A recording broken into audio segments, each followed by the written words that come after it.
Was YouTube around then? I don't know. That's when was that on YouTube though? Yeah.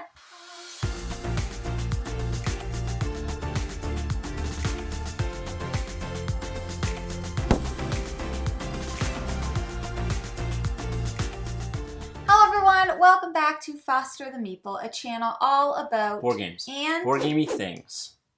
Exactly. We are here today once again to go back in time. Today, the year is of 2023, but we are going back to 2003, but also to 2001 and 2 and 4 and 5. 2001, we were in high school. Yeah, I graduated 2006. You would have 2005. That's crazy. If someone would have came to you in 2002, let's call it, and said, Jamie, in the year 2023, you're going to be obsessed with board games. I would have believed it. Really? Yeah, just knowing myself. If somebody tells me I'm obsessed with an activity, I would have been like, yeah, that makes sense.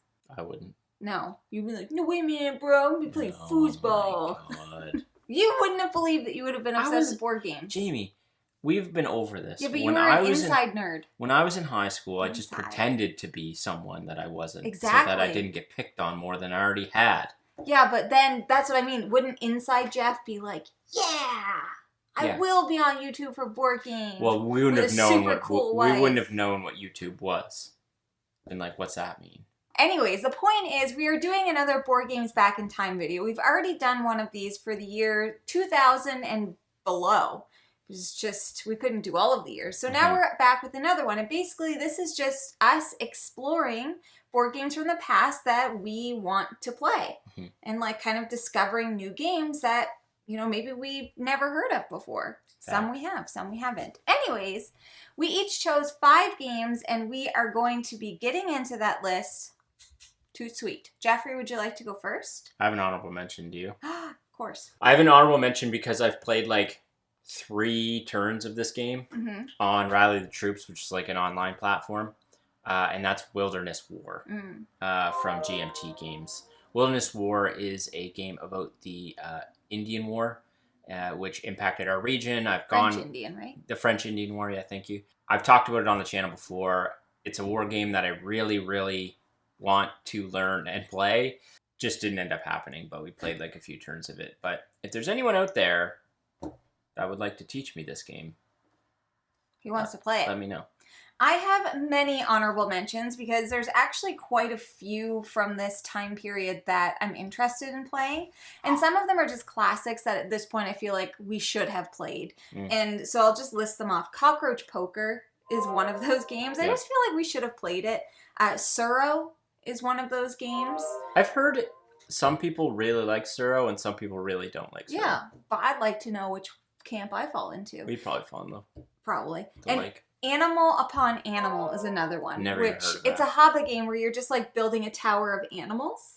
And there's a Christmas version too. So anyways, I'd love to try those ones. But those are my honorable mentions. Okay? Hobbit makes some banger games. They do. Yeah. Fun for everyone. The first on my list is from one of our newly found favorite designers. And that is called Power Grid. I spelled it wrong. And this from Friedman Freeze. I think it's like probably his most popular game. I would say definitely like his most, his heaviest maybe, his most involved. I'm a little bit concerned that we won't like Power Grid as much as the other quirky little like weird Friedman Freeze games that we've played, like Fearsome Floors and Fancy Feathers that I played with Nick. And there's another Fuji one, Flash, Fine Sand. Fine Sand. Fool. Anyway. Friday. I very much enjoy Friedman Freeze games, but we haven't, ironically enough, played Power Grid. I think this is one I don't want to add to the collection. I want to try it first. So maybe at some point at a convention or something, I can get a chance to try this, but I've always wanted to. Love his stuff, so I just want to, give it a try and see if I like it. This was on my short list, but then I would just really thought, like, I definitely want to play this, but I think the mathiness of it, I'm kind of like, I like it. I don't know. I don't think I would like it as much as I think I'm going to like it. Yeah. But I just want to try it. I just want to be able to try it so that, because again, I really like Friedman Freeze, so that I can say, I've tried Power Grid. Fearsome Floors also came out during this time, so that's a banger game. We've played it though, so yeah, I know that's why I couldn't be Fearsome on the Floors list. is really good. If I could find a copy of Fearsome Floors, I would add that to the collection for sure. Same. Oh my god, same. Okay, the first game on my list is called Mall of Horror. Oh my god. The mall is under siege. It's under attack by zombies. Run from zombies and negotiate who will be eaten next. My kind of negotiation game. So this that one, cover hurts me. I know. It kind of looks like, what's that one that Doolin likes? Last Night on Earth. Last Night on Earth. Yeah. It's from Asmodee is the publisher, and it just says that the goal is not to kill the greatest number of zombies, but simply to survive. So you must flee from place to place while zombies try to devour the inhabitants of the mall. Each player controls 3 characters, blah, blah, blah, blah. But I love zombies. It's like a sacrifice thing. Yeah, I love the creepy, spooky theme. I'm into it. I want to try it. I had never heard of it until I did this. Because I don't think it ever showed up on our BGG Would We Play It list. Go up, you can see what number it is. Its ranking is, 2085. So we definitely didn't get up that high. No. Which is another reason why this series is so great. So I'm learning about new things, and I bet this game I would love. I bet Doolin and I would love this game. The cover, man. Yeah. Ay. Next up for me should shock nobody. Shock nobody. And that is, might shock people that haven't played it. It's War of the Ring. We own it. We own first edition. There's now a updated second edition of War of the Ring. I don't know if I'll ever play it. I just don't, because it's a big box war game with a bunch of nuanced rule set. I think the only opportunity I'm ever going to have to actually play this is with Nick and Mike. And I'm really, really, we've talked about it with them, and I think they're up to teaching me it and playing it with me. So I'm really hoping that eventually happens if we ever, I shouldn't say if. We will be in a position where they can teach me that game. Hopefully it happens, putting all the pressure on Nick and Mike to make this happen. So if they don't, it's on them. All right, the next one on my list is actually a little trick-taking game. So we're really into card games, and trick-taking has been something that I feel like I've been gaining you came more. Full circle on those. I used to hate trick-taking games because Jeff grew up playing trick-taking and I didn't, so I would always lose and feel like a total idiot. But now I feel like I do still lose, but at least I know what's going on now. At least I know why I'm losing. So this game is called Slough Off with an exclamation mark. It's got some cute little art, and it is a trick-taking game where the slougher spreads chaos. So that little definition had me very intrigued.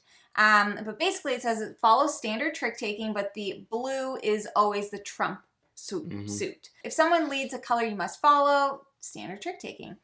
It's an exact bidding game, but you predict your tricks by taking colored chips. So you're predicting, very similar to skulking. I was going to say, this sounds like a combo of skulking and Fool. Yeah, a little bit. So I'm interested because ultimately at this point, if we hear trick-taking, we're already interested. And if it can do something a little bit different, even better. And I just like the kind of cute look of this, and I never heard of it. It looks like a small box card game.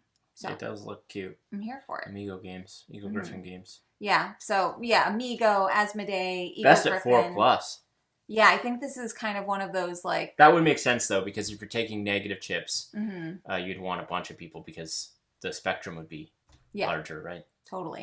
All right, next up for me is a game that's actually been recommended to us in our Discord, which if you're not in, you should go check out. Join us for some board gamey conversations. Lots of lovely people in there. And that's Odin's Ravens. Odin's Ravens, I know there's a newer edition of this, but again, the original was in this time period.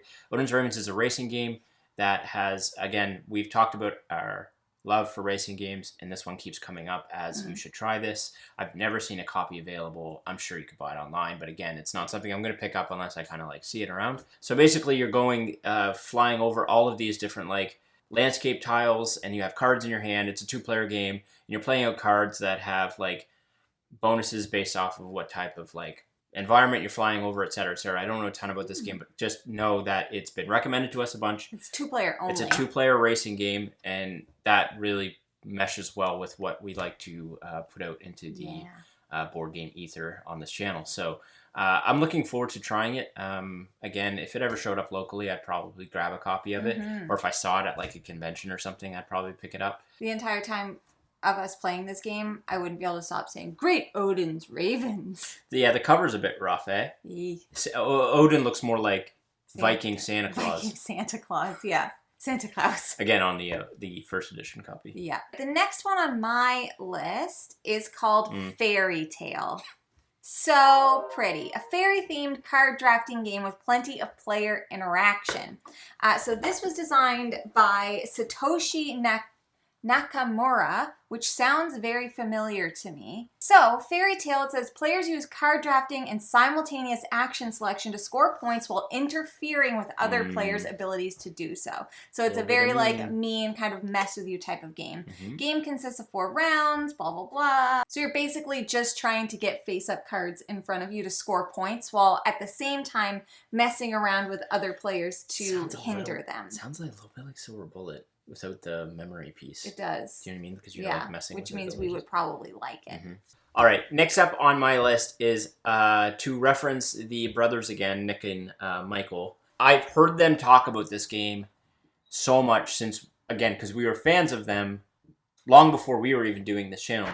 And they've talked about this game a ton, and that is Vegas Showdown. Vegas. Apparently the board is god-awful looking. The cover is god-awful looking. You're basically building out a casino, which is a theme I've always really liked. There's a video game from like back when I was a kid where you're not building a casino, but it's called like, I think it's called like managing a casino? Casino Kid or something like that. No, you're just like going around being like a blackjack player around the world. And like you can go to like different casino spots. And like, I've just always really liked that theme. Ever since I was a kid and playing that video game. And I think it'd be really cool to play a game where you're building out a casino. Yeah. I love any sort of game where you have to build infrastructure. That some of my favorite video games follow that pattern, like, you know, building out a house in The Sims or like building out a civilization in Civ. Yeah. So like building out a casino I think would be a really cool thing to try. try. I would like this. And they've talked about it a ton. They love it, and we tend to have somewhat similar tastes in games, so I would really, really like to try this one out. It's got a good overall ranking, too. Yeah. I'm into the, like... Can you show me the board? Because I don't think I've ever seen it. I don't think that I care so much about... The theme? The theme, but I like the idea of, like, building out the hotel. Yeah. It's pretty rough looking. I really like... We need to make... Maybe they've made a new edition of this? I'm pretty sure Nick and Mike have mentioned that they need to, like, make a new edition of it. I mean, it's very, like, old school casino-esque. It does give me Vegas vibes. Yeah. So my next game is another one from Cosmos, actually. What? Did you almost pick this one? I almost did, because I figured you would be interested in it. Yeah. Okay, It's called Balloon Cup. Another 2-player only game, and it says compete across 4 races over fields and mountains to win the cup. You're racing in air balloons. Number 1, I love racing. Number 2, I love 2-player only games. And I don't know, it's just... cubes. Oh, yeah, cubes and cards. I love cubes. Players compete in several short balloon fights. Hops, to collect the colored cubes associated with each hop. 4 landscape cards, yada, yada, yada. Basically, you're racing air balloons. To collect cubes. In order to have the most points to win. Number 1, I freaking love balloons. I immediately saw the title and I was like, ooh, balloons. And then I saw the cover, I was like, ooh, air balloons. And then I read it and I was like, ooh, a racing game. So, yeah. Sold. I would love to try it. I imagine that a game like this, a game like Odin's Ravens are extremely hard to find. I would imagine. Kind of like obscure even for the time. Exactly. I don't know if that's true. Maybe they're super popular. I don't know. But I've never heard Balloon Cup before. Me either. But more people should be talking about Balloon Cup. Yeah. Okay? All right. Last but not least, Jeff and I actually have the same last game. Which we didn't know until right now. I knew 5 minutes ago when Jeff told me his list. It is called Shadows over Camelot. Yeah.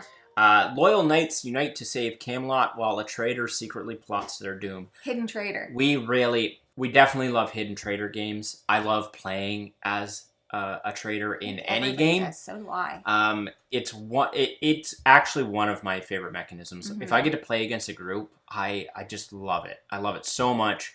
I know this one is like impossible to find. Right. It is like, it's one of the Days of Wonder games when Days of Wonder was like, I think in its prime, like when Ticket to Ride was coming out, and it's a Bruno Cathala game.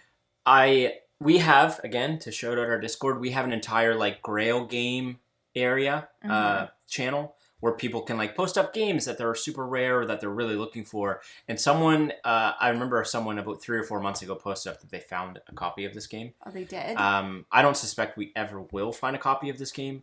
I've always been kind of like obsessed with Arthurian legends, like the Holy Grail stuff, Knights Around the Round Table, King Arthur, etc., etc. So like the theme hits with me. I think the gameplay would hit with me. And I really like Monty Python and the Holy Grail. Yeah. Cool. So those are more games that we are interested in playing from the past. 2001, 2005. 2001 to 2005. The next time we do this, we'll do 2006, To 7, 2010. 8, 9, 10 to 2010. But we would be really interested to know, what are some of your favorite games from those years? Or is there anything on our list that you Everyone's going to really say like to Twilight play? Struggle. Yeah, but Jeff's already played I it. played it. It's so Jeff's good. already played it, yeah. There was Tumbling Dice is another I one. saw Tumbling But Dice. like we could very, very easily play that game. Jamie's Like we brother have has a easy copy. access to it. It's just we haven't played it yet. Yeah.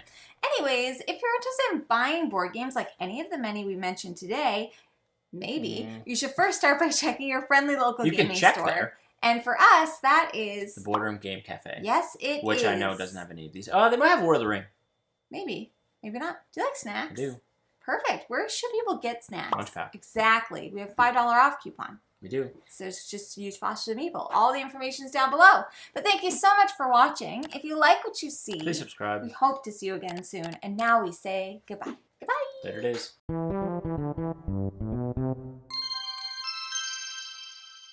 Yeah. Whole family. It's a good slogan. Yeah. It was a 2005 Japan Board Game Prize for Best Japanese Game nominee. Cool. It's a very long title. Anyways, gotta get some more friends. Bags.